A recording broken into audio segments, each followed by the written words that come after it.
नमस्कार दोस्तों, मैं राहुल शास्त्री स्वागत करता हूं आपका। बहुत ही सरल तरीके से कम शब्दों में सरकारी नौकरी के बारे में आज हम चर्चा करेंगे, गवर्नमेंट जॉब के बारे में। बहुत महत्वपूर्ण टॉपिक है ये।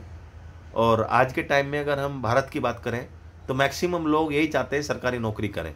हालांकि प्राइवेट नौकरी में भी आजकल बहुत पैसा है, पर फिर भी कहीं ना कहीं और एक लोगों की एक मेंटेलिटी सरकारी नौकरी को लेके जरूर होती है। तो कौन से योग बनेंगे कुंडली के माध्यम से, बहुत सरल तरीके से कम शब्दों में चर्चा करेंगे। यहाँ पे कोई भी लगन हो सकती है। तो ये लगन में 9 लिखा है तो धनु लगन है। ये पहला भाव, दूसरा भाव, तीसरा भाव ये फिक्स रहते हैं। और जो राशियां होती हैं, जो नंबर्स होते हैं, वो चेंज होते रहते हैं अलग अलग लगन के हिसाब से। तो 9 लिखा है पहले भाव में, तो ये धनु लगन की कुंडली हुई। कुछ चीजें आपको ध्यान करनी है। अब पहले आपको कुछ बेसिक चीजें बताना चाहता हूं और फिर हम कुंडली बारीकी से चर्चा करेंगे कुंडली के बारे में। जो सूर्य होता है वो गवर्नमेंट नौकरी का कारक होता है। आपको सबसे पहले ये ध्यान रखना है, 10वां भाव आपके रोजगार, आपके व्यवसाय, आपकी नौकरी, आपके कर्म को दर्शाता है। तो सबसे पहले महत्वपूर्ण होता है सूर्य। मंगल प्रशासनिक चीजों का कारक होता है। तो जैसे पुलिस हुआ या मिलिट्री हुई, इस तरह को दर्शाता है मंगल। या स्पोर्ट के क्षेत्र में मंगल करता है, पर क्योंकि यहाँ पे गवर्नमेंट नौकरी की सिर्फ बात कर रहे हैं तो सिर्फ और सिर्फ पुलिस, प्रशासनिक सेना, मिलिट्री और नेवी, इस तरह का इत्यादि। गुरु शिक्षा के क्षेत्र में, एजुकेशन के क्षेत्र में आपको लेके जाता है। शनि वकालत के क्षेत्र में। मंगल और शनि, मंगल सिविल के क्षेत्र में लेके जाता है, शनि लोहे का काम, तो कंस्ट्रक्शन के क्षेत्र में ये युति बहुत अच्छी मानी जाती है। तो जब भी हम सरकारी नौकरी की बात करें तो पहले सूर्य की कंडीशन देखें। तो अब इस उदाहरण कुंडली, ये पूर्ण रूप से कुंडली नहीं ली किसी व्यक्ति विशेष की, सिर्फ आपको समझाने के लिए कुछ एग्जांपल्स ले लिए। ये 9 लिखा है तो धनु लगन की कुंडली है। तो इसमें देखिए पहले भाव में अगर सूर्य हुए और धनु राशि के, धनु राशि अग्नि तत्व और सूर्य भी अग्नि तत्व, तो निश्चित रूप से सूर्य क्या है, गवर्नमेंट नौकरी लगन में आके बैठ गए तो पूरे चांसेस बनेंगे गवर्नमेंट नौकरी के। सूर्य भाग्येश भी है, भाग्येश होने के कारण धनु राशि में लगन में बैठ गए, वाह क्या कहना। तो इसका मतलब एक बहुत अच्छा योग। अब अगर देखिए यहाँ पे मंगल 10वें भाव में बैठ गए तो सरकारी नौकरी के तो योग बनेंगे ही बनेंगे। साथ ही साथ मंगल 10वें भाव में दिग्बली माने जाते हैं और धनु लगन के अंदर मंगल भी पूर्ण रूप से कारक। तो पुलिस के क्षेत्र में अच्छे पद पे, और साथ ही साथ जो है मिलिट्री, यानी एक उच्च पद मिलता है व्यक्ति को, मंगल यहां पे दिलाता है। अगर सूर्य की कंडीशन बहुत अच्छी है, पहली बात तो अगर सूर्य अच्छा है तो निश्चित रूप से किसी ना किसी चीज पे आपको करा देगा वो, कहीं ना कहीं आपका। बट फिर भी और बारीकी से अगर जानना चाहते हैं, अब इसमें गवर्नमेंट नौकरी कोई भी हो सकती है, बट अगर मंगल अच्छा है तो कहीं ना कहीं फिर पुलिस के क्षेत्र में जाने के ज्यादा चांसेस बनेंगे। अगर कुंडली में गुरु बहुत अच्छा है, अगर गुरु बहुत अच्छा है, क्योंकि लग्नेश भी है गुरु, केंद्र त्रिकोण में बैठे, पहले चौथे, 7वें, 10वें, भाग्येश और 9वें भाव में बैठ गए, या फिर धन स्थान में तो नीचे हो जाएंगे, लाभ भाव में बैठ गए, तो डेफिनेटली फिर शिक्षा के क्षेत्र में व्यक्ति को गवर्नमेंट नौकरी लग सकती है।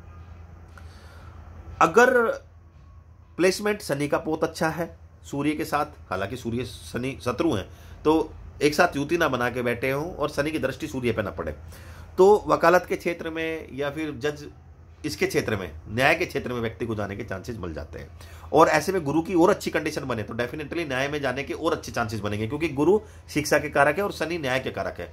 तो गुरु और शनि की प्लेसमेंट भी देखी जाती है। हालांकि शनि अकेले ही प्रबल बन जाएंगे अगर सूर्य अच्छे हैं, पर गुरु की और अच्छी, अगर गुरु ने थोड़ा सा और एक प्लेसमेंट अच्छा ले लिया तो निश्चित रूप से और फायदा होगा।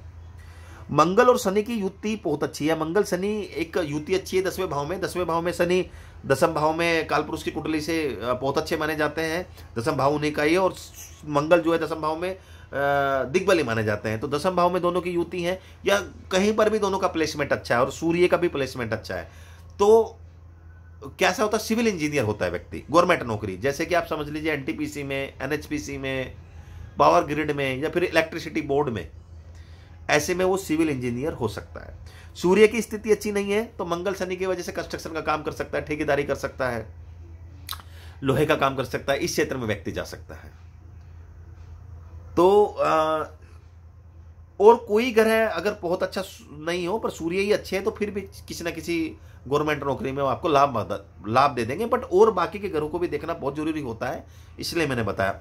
सूर्य बहुत अच्छा है और बुध बहुत अच्छी स्थिति में है, जैसे सूर्य धनु लगन में बैठा है, और इसी प्रकार इसी लगन के अंदर बुध कहीं पर भी अपनी खुद की राशि में बैठ जाए, दसम भाव में अपनी खुद की राशि में ऊंच का होकर बैठ जाए, या फिर त्रिकोण में बैठ जाए, लाभ भाव में, धन भाव में बैठ जाए, तो बैंकिंग क्षेत्र में बुध जो होता है वाणिज्य का कारक माना जाता है, कॉमर्स का कारक माना जाता है, तो बैंकिंग क्षेत्र में व्यक्ति को बहुत अच्छा फायदा देता है, बैंकिंग क्षेत्र में भी सफलता देता है और अच्छे पद पे मिलेगा। अगर आप सोचेंगे कि अगर सूर्य अच्छा ना हो और बाकी के ग्रहों की प्लेसमेंट अच्छा, तो डेफिनेटली फिर गवर्नमेंट नौकरी के चांसेस कम बनेंगे। और अगर मान लो बुध स्ट्रांग है और गवर्नमेंट नौकरी मिल गई, तो एक जितना अच्छा पद मिलना चाहिए उतना नहीं मिल पाएगा। जैसे मंगल अच्छा है, बहुत अच्छा है, उच्च का है, और सूर्य की स्थिति अच्छी नहीं है, तो आपको गवर्नमेंट नौकरी मिल जाएगी, पर हो सकता है उतना अच्छा पद ना मिले। तो इसलिए सबसे कारक ग्रह तो सूर्य ही है। उसके बाद सब बाकी के आपको ग्रह देखने हैं जो कि पूर्ण रूप से कारक होते हैं। अब अगर आप उपाय करेंगे तो डेफिनेटली अगर सूर्य के लिए तो आप सूर्य के बीज मंत्र करें। इस लगन में तो आप मानिक रत्न भी धारण कर सकते हैं। सूर्य और मंगल का दसम भाव में अगर संबंध बन जाए तो डॉक्टर बन सकता है, सर्जन बन सकता है, गवर्नमेंट नौकरी, जैसे एम्स या फिर किसी भी गवर्नमेंट महकमे में, इस तरह के इत्यादि। अगर सूर्य मंगल का दसम भाव में, अगर वृश्चिक राशि है उसमें सूर्य मंगल बैठे हुए हैं, तो भी व्यक्ति के सर्जन बनने के चांसेस होते हैं, या फिर डॉक्टर बनने के चांसेस होते हैं, तो भी एक अच्छी सफलता यहाँ पे दे देते हैं। तो दोस्तों ये कुछ एक कंडीशंस बनती हैं, कंडीशन और भी बनती है गवर्नमेंट नौकरी की, पर जो मुख्य रूप से जो दर्शाती हैं वो ये है। आपको चलित कुंडली भी देखनी है। अगर सूर्य यहाँ पे बैठे हैं, चलित कुंडली से अगर 12वें भाव में बैठ गए तो दिक्कत हो जाएगी, फिर गवर्नमेंट नौकरी के चांसेस कम हो जाएंगे। तो लगन कुंडली के अंदर आप चलित कुंडली को भी देखें, सूर्य के ये भी देखिए सूर्य में बल कितना है। अगर सूर्य में बल अच्छा है तो उतने ही गवर्नमेंट नौकरी के अच्छे योग बनेंगे। शुभ ग्रह से सूर्य दृष्ट है और अच्छा बनेगा। अगर सूर्य पे पाप ग्रह दृष्ट है और सूर्य कमजोर है तो फिर हो सकता है कि गवर्नमेंट नौकरी बनते बनते आपके हाथ से निकल जाए। सफलता आपके हाथ में आ रही है पर नहीं आ रही, मुंह का टुकड़ा आया हुआ छिन जा रहा है। तो सूर्य का उपाय करें, आपको फायदा होगा। सूर्य के बीज मंत्र करें, तांबे के लोटे से सूर्य को जल दें, और आदित्य हृदय सूक्त का पाठ भी कर सकते हैं, मानिक रत्न भी आप धारण कर सकते हैं अगर सूर्य शुभ है तो। दोस्तों तो मेरी बड़ी असल बहुत ही सरल तरीके से आपको बताने की कोशिश करी। वीडियो अगर अच्छी लगी तो लाइक करना, चैनल को सब्सक्राइब करना मत भूलिएगा। धन्यवाद।